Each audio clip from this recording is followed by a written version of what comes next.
예. 제일 나른한 시간이고 오후 지금 시간이 제일 졸릴 수 있는 시간인데 또 이렇게 예배에 참석하신 그 열심 주님이 아시라 믿습니다. 잠시 한번 기도하겠습니다. 사랑해 주님 감사합니다.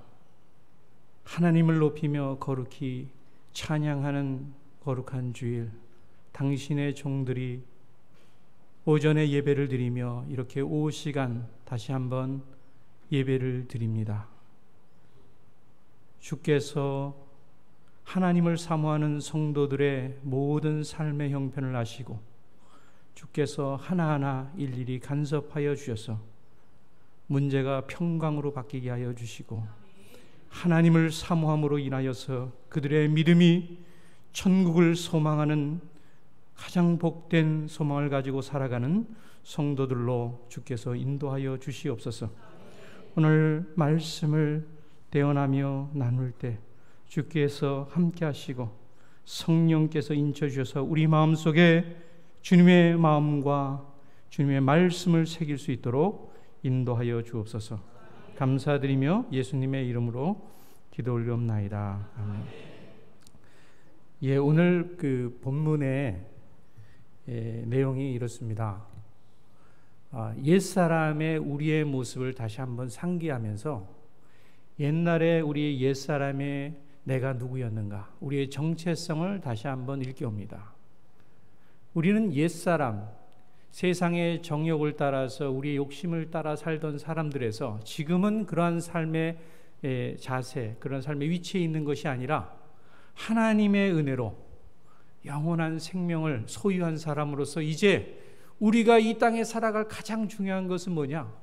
우리의 육체, 이 모든 것을 하나님의 초점을 받고 갖추고 그것을 살아가라. 의의 변기가 되라. 하나님께 우리의 이 마음을 드리고 우리의 육체를 들여서 아름다운 삶을 살아라 라고 얘기하고 있습니다. 제가 한국에 와서 한 2달간의 이게 안식월을 받았습니다. 그래서 2달간 이렇게 한국에 있으면서 세 끼 음식을 먹었더니 이제는 나이가 좀 50 넘어가니까 이게 배가 막 이게 꺼지지 않습니다. 자, 그래서 세 끼를 먹었더니 불편하더라고요. 그래서 아내하고 여보 우리 2끼 먹고 저녁은 간단하게 먹고 좀 시간이 괜찮을 때는 뒷산에 이렇게 그 산이 있어서 그 뒤에 이제 올라가니까 공원처럼 잘 돼 있더라고요. 운동시설이요. 그래서 운동시설에 이제 그 트랙을 돌고 산을 이렇게 산보하는데 우리 어르신들이 뭐 젊은 분도 많지만 어르신들이 이렇게 운동하는 모습을 봤습니다. 한국은 이제는 이 100세 시대가 돼가지고 건강을 잘 유지하시더라고요. 20, 30년 아니면 40, 50년을 더 건강하게 살려고 애쓰는 모습들, 자기를 관리하는 모습들을 보게 됩니다. 사람들은 누구나 이 생명의 연장에 관심이 많습니다. 그리고 건강하게 사는 데 관심이 많습니다. 그런데 우리가 하나 놓치는 게 있습니다. 우리가 육으로도 건강하게 살고 뭐 질병 없이 사는 거 정말 중요한데요. 우리가 살다 보면 놓치는 게 있습니다. 하나님이 주신 영원한 생명에 대해서 그 가치를 우리가 잃어버릴 때가 있습니다. 이게 얼마나 귀한 것인데. 성경에 누가복음 12장에 보면 이런 말씀이 있습니다. 어느 형제가 부모님이 남겨준 재산이 있었는데 그 재산을 가르는데 불공평하게 나눴던 것 같아요. 그 동생이 좀 섭섭해가지고 예수님이 마침 계시니까 예수님, 형으로부터 저의 재산을 공평하게 가를 수도 형님에게 좀 얘기해 주십시오. 이렇게 얘기한 거예요. 그런데 예수님이 그 얘기를 들으시고 이런 비유를 하십니다. 어리석은 부자 비유를 하시는 거예요. 내가 아는 부자가 있었는데 그는 너무나 재산이 많아서 뭐 농사일을 하셨는 것 같아요. 그래서 그가 1년에 소출을 하면은 그 곡식이 쌓을 곳이 없을 정도로 많았다는 거죠. 어마어마한 부자인 거예요. 근데 이 부자의 고민은 뭐냐면 이 내가 얻은 소출, 이 나의 재산을 어떻게 안전하게 관리할까? 혹시나 도둑이 가져가지 않을까? 이 염려가 있었던 거예요. 그래서 이 부자가 고민하다가 생각하는 아이디어가 하나 있습니다. 아, 그렇지.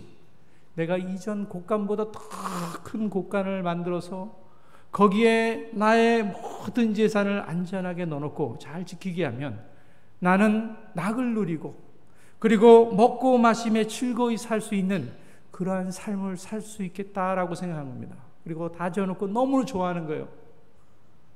그때 예수님이 한 말씀 하십니다. 그런데 안타깝게 오늘 밤 내가 그의 영혼을 취하면 그의 재산이 누구의 재산이 되겠느냐. 우리가 중요한 교훈을 하나 알고 있습니다. 우리는 유한한 사람입니다. 우리는 재물도 가질 수 있고요, 나름대로 건강도 관리할 수 있고 다 할 수 있어요. 근데 우리가 꼭 하나 못하는 게 있습니다. 생명은 내가 스스로 연장할 수 있고 하는 것이 아닙니다. 생명의 주관자가 하나님이라는 사실을 우리가 잊으면 안 됩니다. 우리는 열심히 건강을 관리하지만 어느 날 병을 얻을 수도 있고요. 이 세상은 유한하게 살 수 있습니다. 그러나 하나님께서 우리에게 보장한 영원한 생명에 대한 얘기를 하고 있습니다. 그런데 어떤 분들은 그 영원한 생명이 지금 당장 눈앞에 보이는 것이 아니고 가질 수 있는 것이 아니까 막연하게 여겨요. 그래서 어떤 기준으로 사냐면 세상에 지금 놓여진 것에만 관심을 둘 때가 있습니다. 하나님은 분명히 얘기합니다. 이 세상에서 정말 진정한 부자는 누구냐? 하나님을 위해서 우리의 물질을 사용할 수 있고 하나님을 위해서 쓰임받을 수 있는 자, 그 자가 진정한 부자입니다. 그때 그에 쓰여진 재물과 그에 쓰여진 헌금은 하늘나라에 쌓인다고 얘기하고 있어요. 여러분, 신앙생활하면서 우리를 위해서 쓰는 건 뭐 당연하죠. 그러나 우리가 이제 남은 생에 뭐 40년, 50년, 7, 80년, 100년이 남아있는 분도 계실 수 있어요.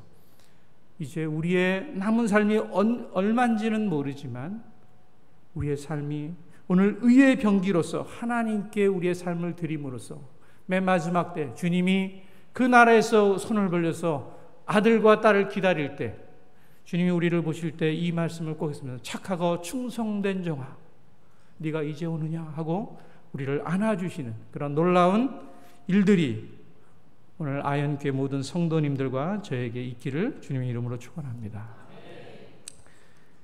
저는 올해 내년 3월이면 20년째 이 선교를 하게 됩니다. 16년 정도를 중국에서 이 사역을 했습니다. 나름대로는 열심히 했습니다. 하나님이 왜 저를 중국에 보내신지는 몰라요. 그건 하나님의 주권 가운데. 근데 제 고등학교 3학년 때 제가 이런 고백을 했어요. 너무나 은혜를 크게 받아갖고 하나님, 제가 주님을 위해서 어떻게 살았으면 좋겠습니까? 그랬더니 주님께서 너 나를 위해서 무엇을 할래? 근데 생각을 해보니까 뭐 특별한 게 없어요. 목회자도 이렇게 잘 안 나오더라고요. 그래서 선교사가 되겠습니다. 이렇게 했던 기억이 있습니다. 아마 그 얘기를 예전에 들으신 분이 있을 겁니다. 그러니까 주님은 짓궂게 이렇게 질문하세요. 그럼 어느 나라 갈래? 그 어린 19살 아이가 뭘 하겠어요? 기도하는데 가라고 자꾸만 어느 나라 갈래 정하라는 거예요. 그래서 하나님, 제가 아는 나라가 없는데 했더니 수많은 선교 헌신자들이 있는데 다 부도수 편했다는 거예요. 너는 좀 나라 정하라는 거예요. 그래서 제가 펄벅의 그 대지를 있어서 하나님, 중공에 가겠습니다. 그때가 85년이에요. 중공은 갈 수 없는 나라인데 하나님이 딱 7년 뒤에 중국에 수교를 여시면서 이제는 빼다 박지 못하게 가는 길을 열었어요. 그래서 92년에 수교가 될 때 저의 그 생각은 이제는 핑계를 댈 수 없구나. 이제는 가야 되는구나. 그리고 한 14년 뒤에 신학훈련 다 하고 선교훈련 다음에 중국에 32살에 중국에 갔습니다. 나름대로 열심히 하고요. 또 하나님이 가라는 곳에 가서 일을 했습니다. 서쪽 멀리에 가서 상해로부터 한 52시간씩 기차를 타고 가서 일주일, 2주간 또 훈련하고 비밀리에 또 어떻게 돌아오고 막 이런 일을 했습니다. 16년을 너무나 재미있게 선교를 하고 있었는데 어느 날 갑자기 중국에서 시진핑 주석이 이제 통치를 하면서 중국에서 이제 종교 정책에 좀 압박을 가했습니다. 그래서 웬만한 시니어 선교사들은 이제 좀 정리 좀 하고 내보내라. 그 명단에 제가 걸렸습니다. 그것도 블랙리스트 제일 위쪽에. 왜냐하면 한국 선교사 회가 있었는데 그때 제가 총무를 맡고 있었습니다. 회장은 이미 걸렸고 그 줄기를 뽑아야 되는데 이 사람들은 총무가 핵심에 있는 줄 알았어요. 그래가지고 우한이라는 곳에 제가 사역을 하고 있었는데 우한 지역에 벌써 제 그 데이터가 다 내려왔습니다. 그래서 여권까지 복사해서 쫙 내려왔다는 거예요. 마침 제가 그 심천에 그 사역을 하러 내려갔는데 저의 전화로 안 오고 동료 선교사 전화로 이렇게 연락이 왔습니다. 그러더니 저를 바꿔달라고 해서 제가 받아서 무슨 일입니까? 그러니까 김 선교사님, 김 선생님이 지금 아마 추적을 당해서 곧 들이닥칠 수도 있으니까 만반의 준비를 잘 하라고. 그래서 알겠다고 하고 그 즉시로 제 전화기를 다 꺼가지고 다 배터리를 빼고 이제 다 해놓고 이제 우한이라는 중국 중부에 제가 사는 곳으로 왔습니다. 그랬더니 이제 저희한테 전화가 안 오는데 아내한테 발신이 없는 전화가 하나 딱 걸리는 거예요. 제가 도착하는 것이 월요일날 저녁인데 화요일날 아침에 아침밥을 먹고 있는데 전화가 따르릉 울려요. 전날 저녁에 얘기했죠. 아내한테 혹시나 전화 올 수 있으니까 당신이 잘 대처해라고. 근데 정말 화요일날 아침이 됐는데 전화가 따르릉 오니까 아내가 보니까 그 발신 지가 없는 거예요. 그러니까 떨리는 목소리로 탁 받습니다. 아내가 왜? 그러니까 중국 공안이 내 이름 찐난종이거든요. 찐난종先生 在吗?在家吗? 그래 붙는 거예요. 집에 있냐고. 그래서 우리 아내가 할 수 없이 선의의 거짓말할 수밖에 없죠. 아직 다还没来. 아직 도착하지 않았다. 다 출차일라 还没来. 그러니까 그때는 몰랐어요. 도청을 하고 있는지를. 이미 도청을 다 하고 있었던 거예요. 근데 아내가 이제 거짓말하니까 얼마나 가스럽겠어요. 야, 목사 부인이 거짓말한다 막 이랬을 거 아닙니까? 근데 몰랐는데요. 그래가지고 안 왔다 그러니까 알겠다고. 오면 빨리 연락하라고. 그래서 그날 제가 이제 사무실로 가서 여러 가지 그 성경 자료들 복사해 놓은 게 있거든요. 그래서 자료들을 정리 좀 하고 혹시나 위험할 수 있으니까 이제 정리하고 다시 그 길로 떠날까 했는데 못내 아내에게 뭐 얘기를 제대로 안 했기 때문에 저녁 늦게 한 8시쯤에 중국 공안들도 경찰들도 저녁이면 퇴근하겠구나 해가지고 몰래 해서 장이 다시 집으로 왔습니다. 괜찮더라고요. 자고 일어났는데 갑자기 지갑과 여권이 안 보이는 거 어디다 숨겨놨는지 모르겠더라고요. 못 찾고 막 헐레벌떡 한 9시 전에 한 9시 가끔 됐을 겁니다. 좀 그때 이제 아내한테 얘기를 하고 내가 지금 나가면 아마 한국으로 갈 수도 있고 바로 나갈 수 있는데 혹시나 문제 생기면 뒷정리하고 들어오라고. 그리고 이제 나갔습니다.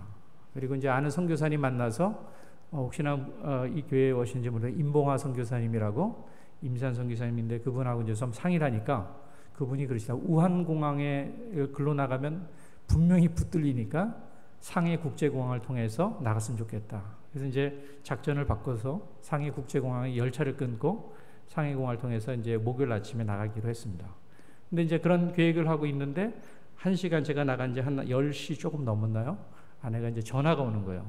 저하고 이제 그 기존에 쓰던 전화기는 못 쓰니까 서로 이제 그 신청이 되지 않은 등록이 되지 않은 전화번호를 하나씩 사가지고 다른 그 전화기에다 이렇게 꼈습니다. 그래가지고 그 서로 전화번호만 알고 임시적으로 그걸 통하는데 그걸로 전화가 온 거예요. 그래서 제가 받아서 무슨 일 했더니 당신 나간 지 1시간 뒤에 4명의 공안이 사법경찰 2하고 정복경찰 2이 들어와서 딱 이제 잡으러 들어온 거죠. 2명은 보통 이제 탐문하는 거고 4명은 연행해 가려고 이제 딱 들어왔다는 거예요. 그래서 아내가 없다고 지금 보라고 없다고. 그래서 들어오지는 못하게 하고 보니까 자기들도 보니까 나가 이제 집을 벌써 이미 떠난 걸 알고 빨리 연락해서 곧 빨리 우리 공안 경찰로 서로 오라고. 그 다음에 이제 제가 목요일 날 불이 나게 새벽에 공항 그 이미그레이션 통과한 다음에 일부러 옛날 전화기 다시 이제 그 쓰던 전화기를 켜가지고 아내한테 이렇게 메시지를 보냅니다. 여보, 내가 한국에 사업장이 다시 열려서 그쪽으로 가니까 먼저 떠나니까 집 정리하고 오라고. 일부러 이제 공안 들으라고 그런 거지. 경찰들 들으라고. 그리고 이제 무사히 한국에 도착했습니다. 오후쯤 되니까 경찰이 저희 아내에게 협박을 하는 거예요. 연락이 와야 되는데 안 오니까. 그래가지고 당신 연락이 안 오면 아이들에게도 불이익이 있고 학교 다니는데 불이익이 있고 여러 가지 있으니까 빨리 연락하라고. 그리고 금요일 날 다시 이제 아내한테 연락이 오는데 아내가 이미 이제 한국에 남편이 직장 생겨서 갔다 그러니까 이미 이제 알고 있는 거죠. 그럼 당신은 언제 떠날 거냐? 그 며칠 내에 정리하고 나오겠다. 그래서 갑자기 16년의 사역을 마치고 아무것도 들고 나온 게 없어요. 그냥 몇 가지 옷 간단하게 입을 거, 책 뭐 들고 나올 수도 없고, 그래도 이제 중국 사역하면서 중국 책도 많고 한국 책도 많은데 그냥 다 놓고 뭐 아는 이제 형제들이나 그리고 이제 우리 동네 선교사 필요한 것들 이제 하게 하고 그냥 나오게 됐습니다. 그래서 아내도 한 일주일 정도에 다 정리를 하고 나오게 됐습니다. 그게 한 3, 4년 전입니다. 그때 좀 캄캄하더라고요.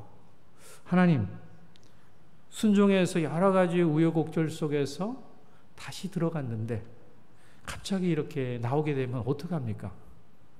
여태까지 주님 순종해서 주님 일을 해왔는데 좀 막막합니다. 하나님이 1년 동안 좀 쉬게 하더라고요. 야, 딴소리 하지 말고 그냥 쉬어. 가족들하고 헤어졌는데 이번 기회에 모여가지고 같이 살면서 쉬어 그러더라고요. 그래서 쉬면서 이제 다음 사역지를 이렇게 기도하고 있습니다. 제가 이 얘기를 왜 하냐면 오늘 순종이잖아요. 하나님은 어떻게 일하시냐면 순종하는 자를 통해서 하나님의 사명을 이루세요. 성도들 똑같습니다. 우리가 이것이 하나님의 말씀이다. 그럼 붙드는 거예요. 명확하면. 그럼 붙들고 나가면 그 앞에 순종하면 우리 삶 속에 하나님의 놀라운 뜻을 우리를 통해서 나타나시는 거예요. 그래서 제가 갈 길이 없었어요. 그러니까 기도하면서 얼마나 안 하고 말도 제대로 못하죠. 그냥 속으로 그 가장인데 그 뭐 제시를 해야 되는데 제시할 수가 없어요. 하나님이 당장 사인을 보내시는 것도 아니고. 그래서 기도라는 가운데서 한 1년쯤 이제 지나가니까 하나님이 이제 그 인도네시아의 중국인 목회 사역에 이제 저에게 연락이 옵니다. 그래서 제가 중국의 그 지도자들하고 이제 교신을 좀 했습니다. 그쪽에서 이제 인도네시아에 있는 중국인 교회가 2세들이 중국어 교육이 필요하고 신앙 교육이 필요한데 한국 선교사들을 좀 원한다 그래서 계속 이렇게 교제하고 있었습니다. 정확하게 우리는 당신을 원합니다. 이것만 안 했지 다 연락이 이게 오가고 있었어요. 그래서 저는 이제 한 그런 생각했죠. 특별한 일이 없으면 이곳으로 하나님이 저를 인도하시겠구나.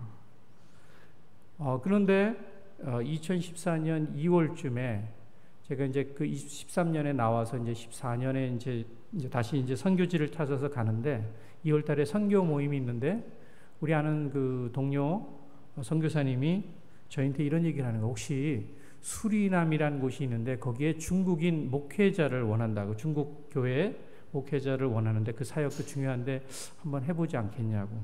처음 들어봤습니다. 저 수리남이라는 곳을 다른 나라 웬만한 데 지들이 아는데 수리남이라는 걸 처음 들어봤어요. 그래서 듣자마자 도대체 어딘가 하고 쳐봤습니다. 그랬더니 브라질 위에 조그만 나라가 하나 있더라고요. 그래서 보는 순간 무슨 생각이 들겠어요? 하나님이 인도하시 이렇게 생각하면 그건 좀 제정신이 아니죠. 우리가 어떻게 하냐면 합리적인 생각을 항상 하는 거예요. 그러면 위치를 딱 보니까 이거는 아시아에서 선교 사역을 하던 나에게는 맞지 않구나. 이거는 선교 지리학적으로 봐더라도 미국이나 캐나다에 있는 선교사들이 그곳에 가서 사역하는 것이 훨씬 선교적으로도 맞고 합당한 거예요. 그래서 그분한테 제가 말씀은 고맙고 저를 또 생각해 주는 마음은 고마운데 이것은 제가 갈 곳이 아닙니다. 이렇게 살짝 정중히 거절했죠. 그리고 이제 한 주간 지나가는데요. 이상한 일이 이제 저 주변에서 일어나는 거예요. 이제 그럴 때는 생각을 해야 되는 거예요. 제가 우리 아버님이 이제 강화 사시는데 이제 아버님 댁에 인사를 하러 갔어요. 그래서 가자마자 이제 기도를 이제 짐을 내놓고 기도를 하는데 그 안방에 그 TV가 켜 있는 거야. 러브 인 아시아라는 그 프로그램이 있어요. 저는 잘 보는 프로그램이 아닌데 그게 있더라고요. 근데 그때 마침 뭐가 방영하고 있었냐면 앉아서 기도하는 그 순간 뭐가 방영하냐면 수리남. 수리남 처녀가 한국 사람하고 결혼해서 시집 왔는데 이제 한 10년 돼서 수리남의 친정을 찾아가는 프로그램을 아시아인 러브인 아시아에서 그걸 하는 거예요. 난 깜짝 놀랐어요. 왜 아시아에서 아내를 불렀지? 여보, 희한한 일이 있네. 여기 수리남 내용을 다루는 프로그램이 있었더니 아내도 좀 약간 기가 찼는지 그러네요 하고 이렇게 처음 봤어요. 그래서 대략은 저렇게 사는구나, 참 가난하게 사는구나라는 것만 알았습니다.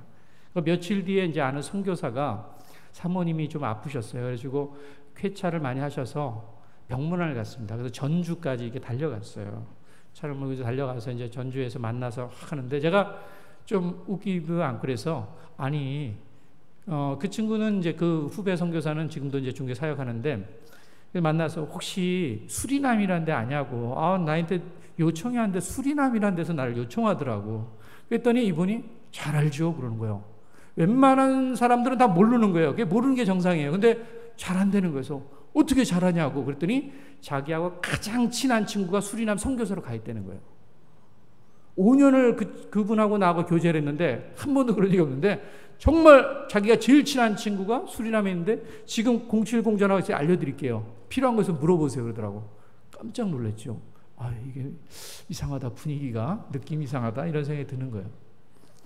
집에 와서 이제 며칠 지났는데 우리 아이들이 이제 그 전시회가 있었어요. 그래서 전시회 구경을 가게 됐습니다. 근데 이제 그 전시회가 다문화 여러 그 나라의 민족의 그 이제 미술품들을 전시하고 설명하는데 남미에서 온 한 청년이 이렇게 소개를 하더래요. 저는 남미 지역에서 왔습니다. 지금서부터 그 남미 문화를 소개해드리겠습니다. 그래서 막 그쪽을 소개하더라는 거예요. 근데 우리 딸이 그걸 들으면서 설마 수리남은 아니겠지? 그랬다는 거예요. 근데 다 끝나고 나서 이 청년이 뭐라고 소개했겠어요? 저는 수리남에서 왔습니다.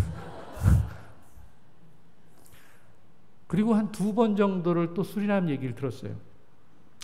그러면서 어떻게 하겠어요? 그럴 때는 생각을 해야 되는 거예요. 지금은 정확하게는 모르지만 환경적으로 주님이 자꾸만 이 수리남을 접촉시키는 것은 나에게 이쪽의 사역을 원하시진 않는가라고 의심을 하는 거예요. 그 의심 안 하면 안 됩니다. 의심 좀 하셔야 돼요. 그 의심을 좀 했어요. 그리고 아내하고 이제 상의를 했죠. 항상 일은 혼자 결정하면 안 돼요. 부부 같이 가기 때문에 남자 혼자 결정하고 따라와 그러면요, 그거 안 됩니다. 물어봐야 돼요. 당신은 어떻게 생각할까? 그러네요. 그러면 우리가 어떻게 결정했냐면 그럼 하나님의 의도하심이 수리남에 있는지도 모르니까 열어놓읍시다. 우리의 사역지를 아시아의 인도네시아나 근방나라 태국 쪽 그 변방 지역을 생각하기로 했는데 그쪽만 이렇게 생각하다가 아니지 우리가 모르니까 한번 열어놓읍시다. 그리고 이제 항상 저희가 사역을 할 때 항상 잘 모르면 이렇게 합니다. 충분한 기도를 해야 돼요. 여러분들 기도를 충분하게 안 하면 사탄이 틈타니까 꼭 기도를 하시고 하나님 우리가 어떤 것이 하나님의 인도하심인지 모르지만 우리가 기도를 하고 처음 우리에게 요청이 오는 곳에 순종하겠습니다라고 이제 아내하고 이렇게 기도를 했어요. 왜냐하면 중국 사역도 마찬가지예요. 저희가 사역할 때도 그렇게 했는데 그런데 이제 확률상 이런 거죠. 인도네시아에 갈 수 있는 확률은 85%. 거의 뭐 간다고 봐야죠. 수리남에서 연락이 와서 갈 수 있는 한 15% 정도 되나? 그 정도 되는 거예요. 그리고 이제 열어놓고 수리남에 저희 그 이력 제가 사역한 거하고 이제 그거를 이제 보내겠습니다. 그쪽도 이제 그러니까 보낸 지 일주일 정도 이제 된 거죠. 저는 이제 어떤 확신이 있었냐면 제가 포함해서 그 결정을 한 다음에 2주 뒤에 인도네시아의 6명의 목회자, 중국인 목회자가 한국의 선교사님들을 리크루트하기 위해서 선교 사역에 요청을 하기 위해서 오시는 거예요. 그러면 1순위가 절 거예요. 아마 연결을 했으니까. 그러고 있었는데 저는 이제 그것만 기다리고 있는데 갑자기 제가 서류를 수리남에 보낸 지 일주일 만에 그쪽에서 메일이 한 통이 날라왔어요. 뭐라고 날라왔냐면 우리 교회는 김 목사님을 우리 중국인 교회 목회사역에 우리 사역자로 초청하기 원합니다. 이미 회의를 끝냈습니다. 초청하기 원합니다. 온 거예요. 오 마이 갓. 너무 놀랐어요. 왜? 생각지 않은 일이 일어난 거예요. 그래서 아내에게 이제 의심이 약간 되니까 물어봤습니다. 여보, 이것이 응답인가요? 그랬더니 단호하게 응답이지요. 그럼 어떻게 해야 돼요? 이제 순종하는 거예요. 우리가 하나님이 하신 일이라고 우리가 확신하게 정확하게 그것이 올 때는 제일 중요한 게 순종하는 거예요. 그 다음 일은 머리로 굴리면 안 됩니다. 머리를 굴리는 순간 하나님은 훈련을 시키니까 순종을 딱 하는 거예요. 멀더라고. 정말 멀어요. 그래서 경비를 받습니다. 이제 한번 비행기표 티켓팅 하려고 이렇게 딱 봤더니 개인당 쌀 때는 2,000불, 비쌀 때 2,700불, 뭐 3,000불이에요. 우리 가족이 한 가족이니까 1,000불, 10,000불 들더라고, 10,000불. 그래서 이제 메일을 보냈죠. 약간 핑계 삼아서 메일 한번 보냈습니다. 저희는 가져온 짐이 하나도 없습니다. 살림 짐이 준비돼야 됩니다. 보낸 거예요. 가능한지 안 한지. 그랬더니 걱정하지 마십시오. 다 준비합니다. 그러는 거예요. 이거 봐라. 그리고 나서 저희는 선교사이기 때문에 목돈을 들고 다니는 사람 아닙니다. 그래서 비행기표가 없습니다. 그랬더니 걱정하지 마십시오. 저희가 다 부담하겠습니다. 그러는 거예요. 그래서 하나님이 알아서 이렇게 인도하시는구나. 순종하면서 이제 기도를 준비했습니다. 그래서 제가 수리남이라는 지역에 중국인 목회 사역을 하게 된 것입니다. 참 놀랍죠? 아시아에서 사역하던 중국인 선교사가 갑자기 난데없이 하나님이 저 남미 수리남인 곳으로 보내시는 거예요. 나는 가보진 않았지만 한 가지 확신이 있어요. 뭐냐면 하나님이 부족한 나를, 한국인 나를 중국인 목회자로 부르실 때는 뭐가 있어요? 이유가 있는 거예요. 내가 필요로 하는, 하나님이 필요로 하는, 나를 통해서 필요로 하는 사명이 그곳에 있구나. 그 한 가지 갖고 하는 거예요. 자신감은 있죠. 능력은 뭐 없죠. 뭐 얼마나 능력이 있겠어요, 우리가. 붙들려야 되는데. 그래서 순종을 하고 가게 됐습니다. 가서 알았어요. 궁금하더라고요. 한 가지 이제 하나님한테 의문을 던졌어요. 하나님, 왜 수많은 중국인 사역자도 있을 거고 중국인 목회자도 많은데 왜 저를 수리남에 보내신 것입니까? 가니까 알겠더라고요.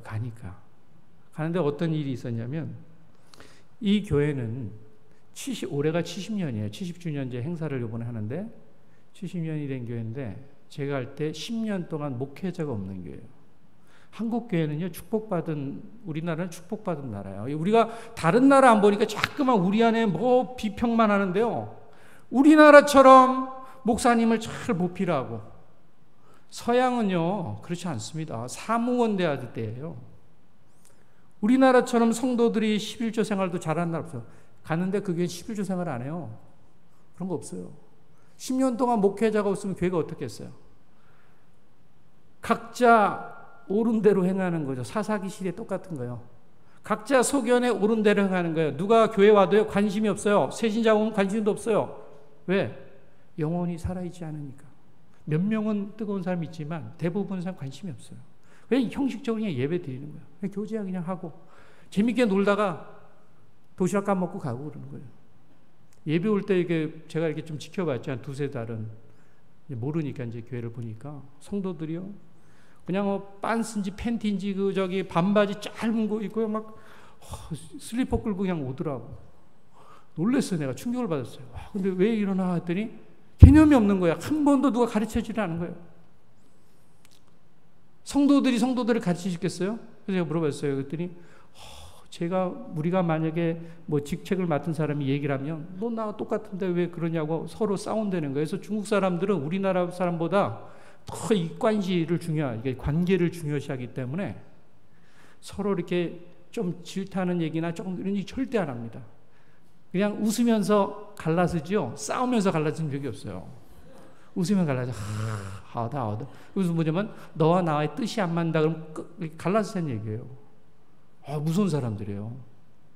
가니까는 교회가 그냥 뭐 형태는 있는데 너무 안타깝더라고요. 그래서 이거는 뭐 고칠 수가 있겠는데 또 하나 문제가 발생해서 가보니까 이 교회는 교인이 97%가 다 광동말, 홍콩말 쓰는 사람이에요. 홍콩말하고 이 베이징 중국어 보통화는 완전히 달라요. 다른 언어예요. 저는 중국어만 보통화, 베이징 부통화만 배웠는 사람인데 홍콩말 사람은 교회에 딱 보내신 거예요. 사역하기가 좀 어렵잖아요. 하나님, 이해가 안 됩니다. 왜 저를 여기에 보냈습니까? 근데 어느 날 이제 신방을 하게 됐어요. 한 집사님.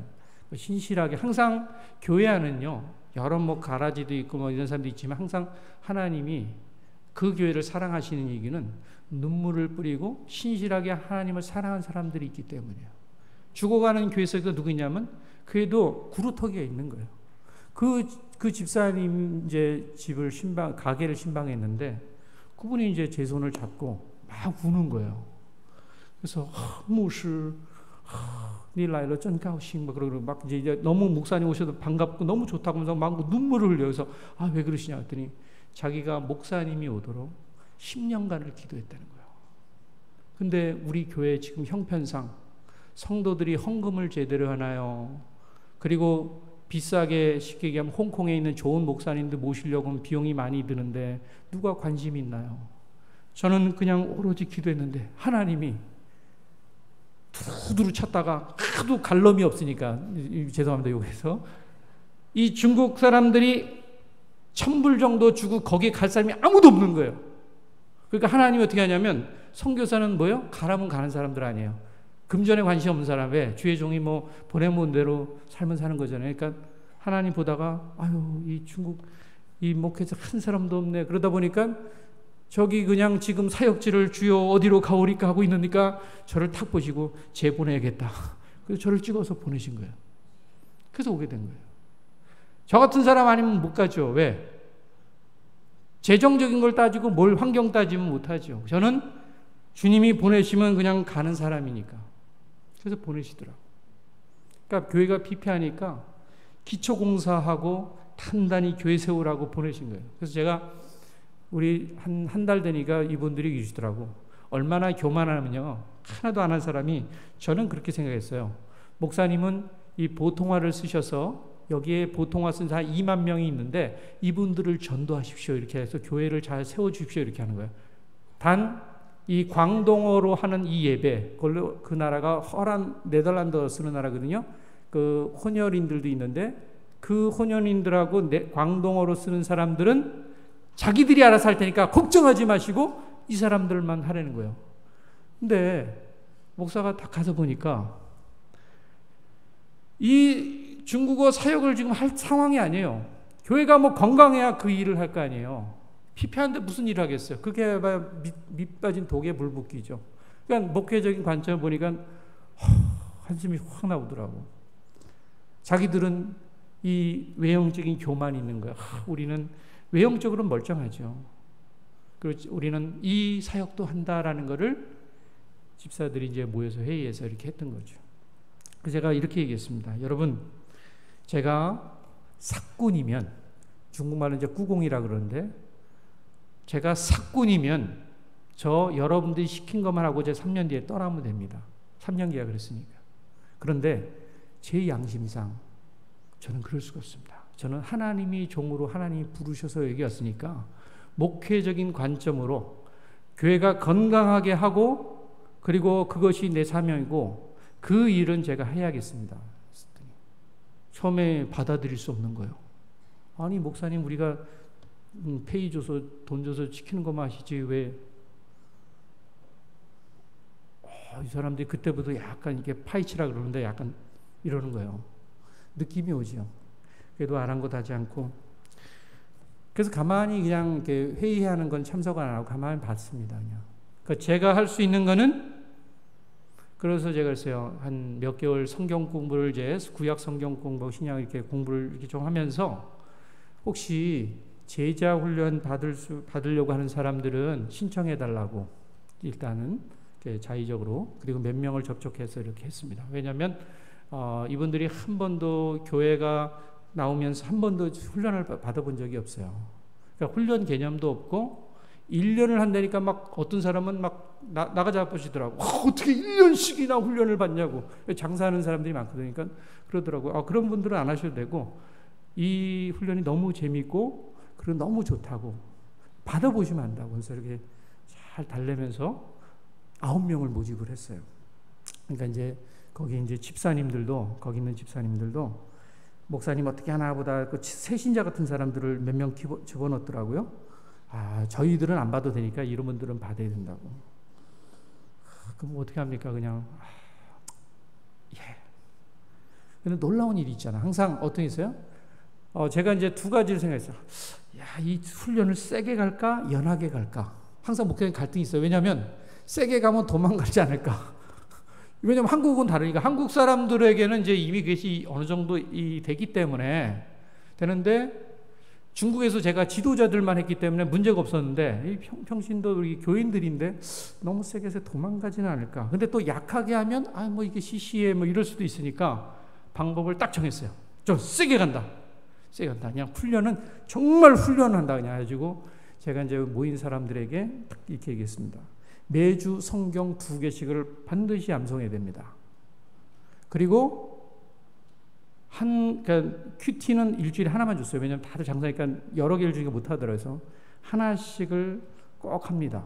그리고 본문 예습을 합니다. 이게 딱 꼭 점검을 하죠. 매주 몇 명씩 랜덤식으로 탁탁탁 찍으니까 이 사람들이 어떻게 해요? 긴장 안 하는 거예요. 막 외우기 시작하니까 그 다음에 이제 자동으로 외워요. 나중에 이제 이런 고백이 나오죠. 목사님, 그때는 그렇게 외우라고 막 힘들게 직장 장사하면서 외운다는 게 일주일에 2개 외우는 게 보통 일이 아니잖아요. 다들 직장 생활. 어떻게 돼요? 벽에다 붙여놓고 매일 묵상하고 매일 읽어야 돼요. 그럼 일주일에 간신히 2개를 거의 그냥 줄줄줄 나올 정도가 돼요. 딱 들어보면 알잖아요. 이 사람이 어느 정도로 외웠는지. 이게 가다 흐름 끊기면 이제 적당히 이제 본 거고. 그래서 훈련을 시킨 다음에 졸업할 때는 64개를 못 외우면 졸업이 안 돼요. 그러니까 졸업할 때는 되게 영광스럽게 하죠. 교회 다 그 수료증 딱 나가고 그냥 푸짐하게 이 꽃도 안겨드리고 선물도 주니까 그런 일이 처음 있었거든요. 그러니까 이제 동료를 많이 했죠. 나이 드시면 목사님 저 55세고 저보다 나이 약간 많으신 분들은 제가 약간 좀 편의는 받으겠는데 남은 분들은 나보다 나이 어린 분들은 무조건 다 외워야 된다고. 그들이 나중에는 다 외우시더라고. 다 통과했어요. 거의 98점 이상을 다 통과하셨습니다. 그리고 나서 이분들이 뭐냐면 자신감을 얻는 거예요. 그리고 그 속에서 하나님 얼마나 역사하는지 그 마른 뼈 사이에서 놀라운 역사들이 있는 거예요. 이렇게 고백이 나오는 거예요. 목사님, 예전에는 제가 돈 벌면요, 이제 중국 사람들이 장사들을 많이 하니까 돈은 많이 벌어요. 그러니까 명품들을 할 일이 없으니까 명품들 사고 그러거든요. 친구 만나서 차 마시고 명품 사고 있는데 요즘엔 그거 너무 관심이 없어요. 교회에 와서 이렇게 말씀 보고 같이 보고 교제하고 어려운 문제가 있을 때 저하고 상의하고 제가 이렇게 몇 가지 이렇게 지도를 해줬더니 막 일이 막 풀리는 거예요.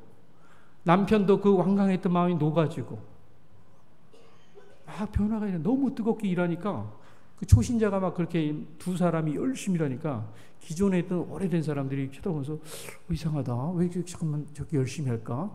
1년 되니까 목사님 이 사람들은 광동부 일을 해야 됩니다 하고 뺏어가려고 그러더라고요. 그래서 내가 안 된다고. 아직 남편들이 믿지 않기 때문에 조금 더 이렇게 잘해서 남편 믿을 때까지 더 잘해야 된다고. 사람들이 변하기 시작하는 거예요. 교회가 막 윤기가 흐르더라고. 2번째 2기 훈련을 시키니까 8명이 싹 준비가 돼서 훈련하는데 교회가 막 이제 행동해요. 그래서 제가 중간중간에 이렇게 했습니다. 여러분 교회 나오실 때 최대한 제일 예쁘고 단정한 옷을 입고 나오시고 슬리퍼 끌고 나오지 마시고 저기 샌들 이렇게 이게 좀 했으면 좋겠어요. 왜냐하면 거기 흑인들이 한 50% 살고 인도인들이 한 10%, 중국인이 한 10%, 이렇게 다른 이제 민족들이 한 5% 이렇게 사는데 흑인들 교회를 제가 2차례 초청을 받아서 가봤는데 얼마나 정장을 하고 예배드린지 몰라요. 그분들은 그런 교육이 잘 돼서 예배 때는 정말 하나님 앞에 경건한 자세로 또 즐겁게 그리고 기쁨으로 예배드리더라고요. 근데 여기 우리 중국의 우리 교회는 훈련이 안 돼서 그렇구나. 훈련하니까 약간의 경쟁이 붙었어요. 어느 집사람이 예쁜 드레스 입으니까 그 다음에 다른 분이 입기 시작하면서 교회 분위기가 좋아져요. 이 슬리퍼 신고 다니는 사람 거의 없어요. 몰라서 그렇게 신는 사람들이 자세가 바뀌고 예배가 바뀌고. 그래서 제가 갔을 때는 이 네덜란드 언어로 한 선교사가 전도사님이 설교를 하고 광동 언어로 이렇게 하는 예배가 9시에 있었습니다. 그리고 그 부분에 이제 독립 예배를 드릴 때는 제가 한 달에 한 번 그 예배를 중국어로 하고 광동어로 이제 예배하는 것이 있었고 11시 예배 따로 하나 만들었습니다. 이거는 제가 그냥 중국어로 부통화로 이제 중국어로 예배를 드리면 그 이제 우리 성도들이 그 예배를 참석하는 사람 한 40명, 지금 한 40명 되는데 그분들이 참석해서 예배하면서 신앙 성장하고 동력이 되어서 지금은 제가 얘기를 하면요 얼마나 잘 섬기는지 몰라요. 그 교회는 교회 재정을 쓰지도 않고 뭐 크게 관심이 없으니까 그냥 모아놓고 있더라고요. 하나님의 돈을 어떻게 그렇게만 하고 있냐고. 그러니까 재정훈련도 안 받았어요. 그러니까 교회 돈으로 한번 쓴 적이 없어요. 그래서 성도들이 그런 습관이 있기 때문에 이제 한 달에 한 번 식사를 하는데 그래서 여러분 조를 짜줬어요. 여러분들 이렇게 몇 명이 모여서 좀 섬겼으면 좋겠다 하더니 거기는 아멘 이렇게 나와요. 그래가지고 재정들이 있는 사람들이잖아요. 그러니까 그게 한두 달도 아니고 1년, 2년, 지금 3년째인데도 아무 저희한테 아무 얘기 안 하고 열심히 섬기는 거예요. 집에서 만들어 오기도 하고요. 어떤 거 좀 사서 오기도 하고 그래가지고 60인분을 준비해가지고 먹는다니까 뭐 다 붙잖아요 사람들이. 그래서 쫙 준비하는 거. 얼마나 감사한지. 교회가 막 생동하고 있어요. 지금 생동하는 가운데 우리 교인들이 걱정인 게 뭐냐면 들어보니까 우리 김 목사님 떠나시면 안 되는데 왜냐하면 자기들이 저에게 경제적으로는 넉넉히 못해드린 걸 아니까 혹시나 선교사의 마음 변해서 좋은 사역직에서 떠날까봐 가시면 안 되는데 나이 드신 분이나 우리 훈련받는 분 그런 얘기를 하더라고요. 제가 어느 날 딱 들으니까 이분들이 그럴 수 있겠구나. 그래서 이렇게 얘기를 했죠. 제가 3년하고 어떻게 아름다운 결실을 맺을 수가 있겠습니까?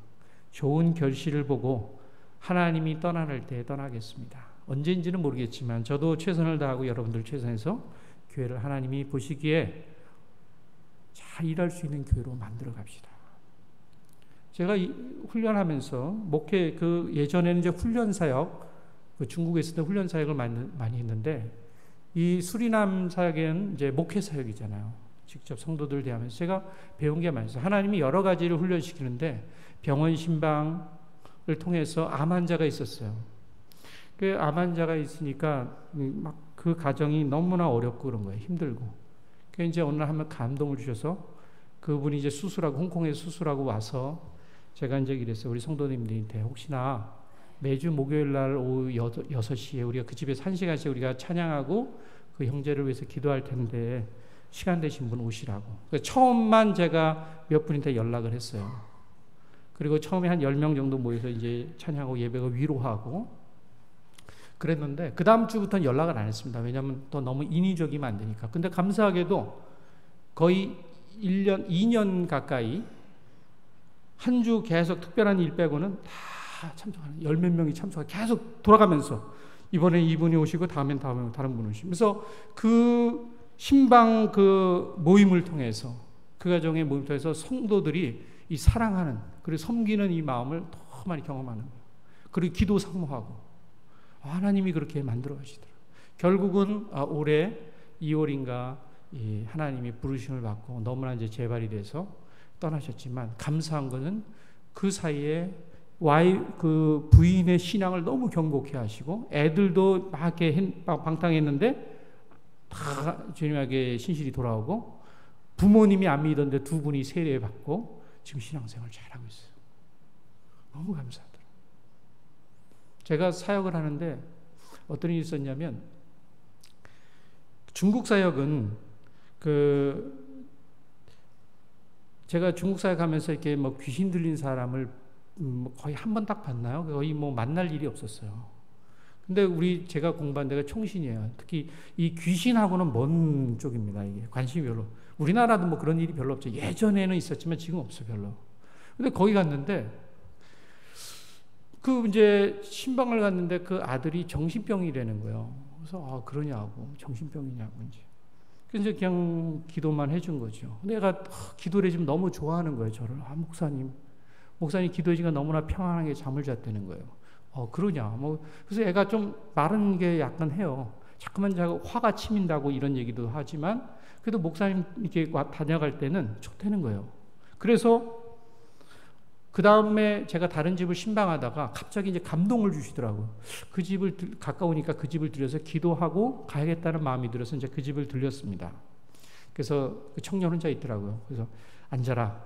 32살인데 앉아라. 너 내가 오늘 기도해주고 갈게. 기도를 해주는데 얘가 나를 딱 쳐다보는데 처음에 얘 얼굴에 눈이 이제 일반 사람들의 보통 맑은 눈이에요.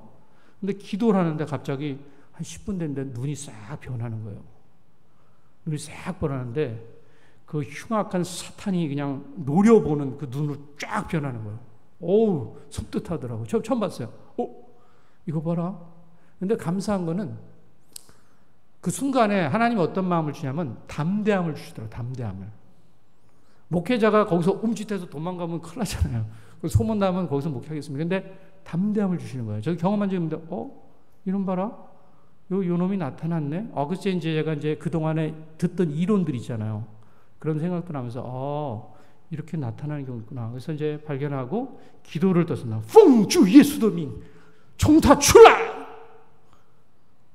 그 몸에서 나오라. 예수의 이름으로 영원한 그의 이름으로 나오라고 딱 그러니까 막 이제 기도를 막 싸우는 거죠. 그랬더니 요 사탄이 막 하다가 눌리니까 싹 숨더라고요. 싹 사라지고 얘 눈이 다시 나타나요. 그리고 또 막 기도하니까 또 나와. 또 막 이렇게 반복하는데 감사하게도 얘가 이 친구가 그전에 자기가 귀신 들린지도 몰랐고 뭔가가 자기를 괴롭히는 건 같아. 무서운 게. 근데 그때 얘기를 하더라고요.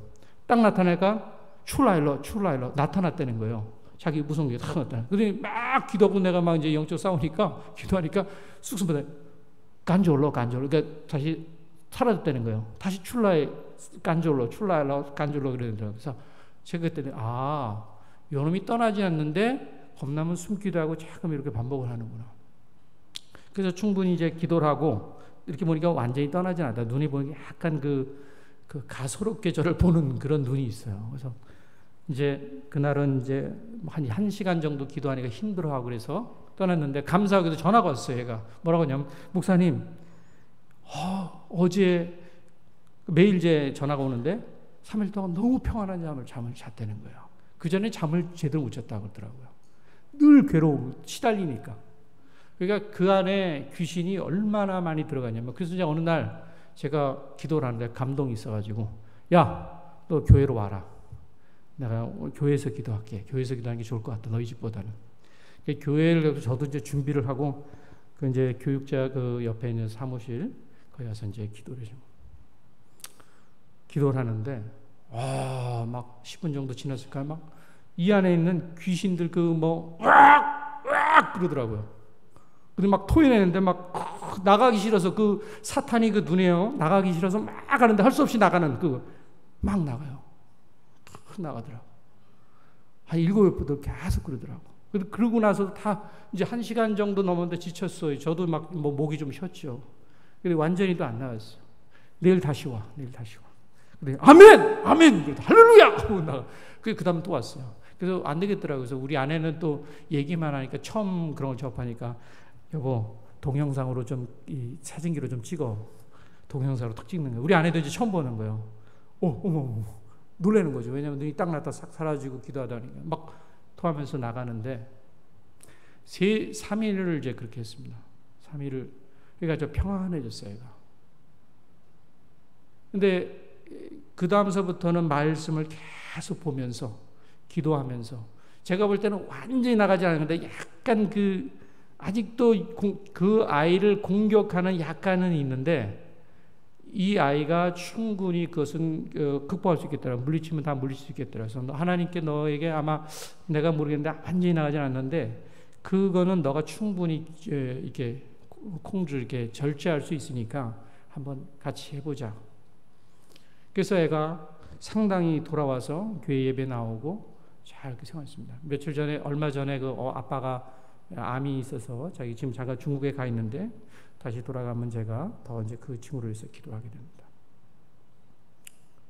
하루는 우리 교인들이 제가 이제 3번을 이제 그 사역을 했어요. 그랬더니 우리 교인이 그런 소리 좀 들었잖아요. 그러니까 전도에 관심이 많은 거예요. 다 보다가 목사님 그런 거예요. 왜요? 그랬더니 우리 앞집에 제가 잘 아는 그 여자분이 계신데 3주 동안 안 보인다는 거예요. 그래서 왜요? 그랬더니 아무래도 귀신 들린 것 같다고. 그래서 나 그거 별 안 좋아하는데. 근데 어제 이분은 든든한 거야. 왜냐면 우리 목사님 계시니까 이제 저분을 또 이렇게 치료하면 또 구원을 하고 이런 얼마나 열정이 있어요. 근데 목사가 어떻게 그래서 제가 그랬죠. 그 가정에서 원하면 갈게요. 그랬어요. 그랬더니 가서 연락했더니 오셔도 된다고. 그런데 갔죠. 이제 가서 물어봤죠. 아들, 딸에게 어떻게 된 거냐 했더니 엄마가 이제 그 흑인 누가 그 가게에 들어왔는데 약간 정신 이상한 사람이 눈이 좀 이상했는데 그 엄마가 눈이 탁 마주치는 순간 그 엄마가 갑자기 2층으로 와서 잠만 자더라는 거예요. 잠만. 이제 그 설명을 좀 듣고 이제 본 거죠. 그래서 그러냐. 그 이제 제가 목회자니까 조심해야 돼요. 왜냐하면 이게 정말 정신병인지 정말 귀신이 들린 건지 잘 분간하기 어려워요. 그렇다고 목사가 무닥대고 야 귀신 들렸다고 무조건 이러면 또 제가 이상한 사람 되니까 저는 이제 확인을 하는 거죠. 기도를 하면 달라져요. 기도를 하면 영적인 반응이 일어납니다. 그래서 올라가서 누워 있더라고요. 그래서 엄마 잠깐 깨워라. 약간 이제 칠라해도 조금 이제 기대고 벽에 앉았어요. 이렇게 기대고 이렇게 있더라고요. 그래서 눈을 감고 있어요. 그래서 내가 눈을 좀 뜨게 하라고 정카해서 눈을 좀 뜨라고. 그래서 눈을 탁 뜨는데 뜨는 순간 3주 전에 이제 그 일이 일었다 그랬잖아요. 눈을 딱 뜨는 순간 와 번쩍하는 그냥 저를 딱 노려보는데 감이 왔죠. 귀신이 들어갔구나 정말로. 우리 그 집사 옆에 있는 이제 그 예전에 그런 교회 제가 목회자가 없을 때 한 분이 신신했던 분이 그 사역을 좀 도웠던 분이 있어요. 그래서 그분하고 같이 갔어요 그날. 왜냐면 제가 광동말을 못하니까 이분이 통역도 할 겸 이분 딱 보더니 목사님 보입니다 그러더라고요. 그래서 내가 그때 어떤 게 있냐면 목회자가 어떤 순간에 닥칠 때요 어떤 마음이 있냐면 영혼을 사랑하니까 그 아들 딸에게 아직 일어나지도 않았는데 걱정하지 말라고. 예수님이 이틀이면 치료한다고. 떠나가게 하니까 걱정하지 말라고 탁. 근데 속으로 어떤 생각이 들어? 이거 안 떠나면 어떡하지? 순간에 약간 들더라고. 근데 담대함이 있어요. 담대함이. 하나님이 저는 어떻게 생각했냐면 그 각도를 쫓치고 안 쫓치게 그것이 아니라 저는 어떤 각도냐면 하나님이 저에게 이 영혼을 사랑하는 목회를 통해서 그러한 악한 사탄을 쫓는 사역을 하나님께서 지금 나에게 맡기셨구나 하는 마음이 있더라고요. 걱정하지 말라 했더니 애들은 뭐 지푸라기 심정도 막 저를 막 의지하더라고요. 왜냐면 아버지는 감옥 가 있지, 엄마는 이렇게 돼 있지, 애들은 뭐 병원에 데려갔는데 병원에 뭐 진단이 나옵니까? 아무 진단은 안 하죠. 멀쩡한데. 근데 정신은 혼미하고 아무 삐쩍 말라 있고. 그래서 그날 이제 기도를 하는 거. 눈을 뜨게 하면서 눈을 보면서요. 왜냐하면 사탄이요 눈을 감으면 안 나가려고 그래요. 안 마주치려고 주의 종을 안 마주치려고 한다고. 영적인 사람들을 안 마주치려고 그래요. 피한다고요. 그래서 눈을 딱 딴 데 보지 못하게 딱 눈을 노려보면서 예수의 이름으로 명하노니 떠나갈지어다 중말로 이제 하는 거죠. 그랬더니 한 40분 정도 됐나요? 이게 좀 눈이 돌아왔어요. 괜찮아졌어요. 그래서 우리가 완전히 나가진 않았는데 지금 오늘은 너무 지치니까 씻기고 그 다음에 밥을 좀 먹이고 잠깐 산보고. 그러니까 그날 제가 간 다음에 밥도 먹고 샤워도 하고 뭐 3주 동안 샤워를 안 했으니까 깨끗하게 좀 씻기도 하고 그 다음에 조금 이렇게 거닐다가 잤다는 거예요. 근데 그 다음날 아침 또 안 일어나더라는 거예요. 또 안 일어나. 그래서 오후에 갔더니 또 이렇게 잠드는 거예요. 그래서 내가 그렇죠. 걱정하지 말라고. 오늘 하나님이 치료하십니다. 아멘. 정말 한 30분 정도 기도했는데요. 떠나가더라. 딱 정신을 탁 차리는 거예요. 할렐루야. 온전하게 탁 돌아왔어요. 제가 그때 느꼈어요. 하나님이 영혼을 살리시고 회복시키는구나. 그러니까 그 가정이 살아나는 거죠. 지금은요, 세례교육 받고 5개월 동안 우리 세례교육 하는데 5개월 동안 세례 받고 그 다음에 우리 기도의 모임인데 기도의 모임도 꼭꼭 나와요. 삶의 소망을 갖는 거예요. 얼마나 즐거워하는지 몰라요. 지금도 안부로 저에게 이렇게 보내는 그 메시지도 보내고 그래요. 저는 그 생각을 했어요. 영혼이 살아나는 거. 하나님의 복음을 듣고 영혼이 살아나는구나. 정말 가치 있는 이구나. 저는 단지 수종들 뿐인데 이곳에 와서 내가 사역하는 이유가 있구나. 이 메마른 교회 70년이나 됐다고 이 교회가 하나님이 원하는 그 일은 감당하지 못하고 저는 그런 생각이 들더라고. 이번에 하나님이 주신 마지막 기회인데 만약에 교회가 교회답게 하면 보이겠어요? 없애버리는 게 낫죠. 안 그러겠어요? 하나님이 이 영혼이 이 교회에서 정말 신실한 자들이 하나님께 울면서 기도하고 하나님 이 교회의 목자도 보내주시고 이 교회가 하나님 일을 할 수 있도록 저는 반드시 누군가가 그 기도했고 그것을 들었다 생각합니다. 그리고 하나님이 부족하지만 지금은 저를 보내서 그 일을 한다고 생각해요. 목자로서 저는 그 일을 감당하고 그들을 품고 함께 나가려고 그래요. 지금 이제 조금 안정됐어요. 올해부터는 그런 마음이 있어요. 하나님, 이제 제가 여기 중국어로 일하는 사역이 이제 시작되는데 그 사역을 감당할 수 있는 이제 그 부흥의 역사가 이제 이들과 함께 사역을 통해서 일어나게 해주시오. 그래서 이제는 올해 제가 돌아가면 기도의 사역이 얼마나 중요한지를 알게 된 것입니다. 여러분들이 생각날 때 기도 많이 해주십시오. 한국 선교사가 중국 목회라는 쉽지 않습니다. 문화도 달라요. 그런데 감사한 거는 아직까지 그분들이 목사님으로 대해주는 것이 너무 감사해요. 한국, 중국 떠나서 그냥 우리 목사님이라 그러셨을 때 제가 마음의 위로를 받습니다. 멀리 있지만 부모님과 3년에 한 번씩 만나고 연로하신 부모님이지만 아버님, 어머님도 늘 기도해 주면서 하나님 맡겨진 사역을 잘 감당하라고 보여주셨습니다. 제가 잠깐 여기 한 2, 3분 이렇게 있습니다. 한번 띄워주시겠어요? 이 수리남이 어디냐면 한국이 저 위인데 이거 그림이 좀 다르네. 저쪽에 그 브라질 저게 좀 변형이 됐네요. 저기 수리남이라고 써 있는데 그쪽에 있습니다. 예, 넘겨주세요. 50만이고 5만의 중국인 지금 한 조금 내려서 한 4만 5천 정도 됩니다. 오늘 쓰고요. 제가 중국에 이제 그 가정교회 지도자 16년 사역하면서 나오면서 그때 가정교회 지도자들하고 찍었던 사진입니다. 이게 우중충하게 된 생활했죠. 이렇게 시험도 좀 기르고 넘겨주십시오. 이게 이제 중국 그 수리남의 시가지예요. 이렇게 살아요. 참 뭐 건물은 높은 건물 없어요. 더운 나라니까 뭐 한 높아야 3층, 2층 그리고 하나 더 눌러주시겠어요? 제가 이제 차를 타면서 이렇게 찍었는 그 길들입니다. 소박해요. 우리나라 읍소재지보다도 좀 못한. 근데 그냥 공기는 맑습니다. 이게 교회예요. 교회는 요번에 좀 이렇게 70주년 된다고 좀 이렇게 지금 깨끗하게 칠해서 지금 괜찮습니다. 교회는 반듯하게 한 300명 들어가는 교회가 있어요. 교회가 옆에 조그만 소예배실 50명 들어가는 교회가 있고요. 이제 이렇게 있습니다. 이제 제가 드리는 거의 북경호 부통화로 드리는 예배에 참석하는 우리 교인들이에요. 학생들도 반주하는 친구도 있고.